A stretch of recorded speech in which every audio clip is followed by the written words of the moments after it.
So first you put some salt on both sides and then you put it in the refrigerator for about 1 hour so it can take out all the moisture, and then you're going to rub it down with some GH garlic herb by Spiceology.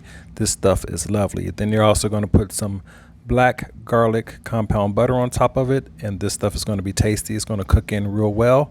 Then after about an hour you pull the meat out of the refrigerator, and then you take off some of the salt, and then you add some of the rub on top of it, and make sure you rub it in real good. And then you're going to also do the other side of the meat as well. So after you rub it in real good, then after that you're going to put it directly on top of some hot lump charcoal. The mesquite flavor is what I'm using. And then after a while, about 15 minutes, you're going to flip it. And then after that, you're going to put some of this good old compound butter on top, so that way it can melt into the meat real good and give it some of that extra flavor. And then after that, it is done. Look at this beauty. It's your turn. Go cook some. Yum.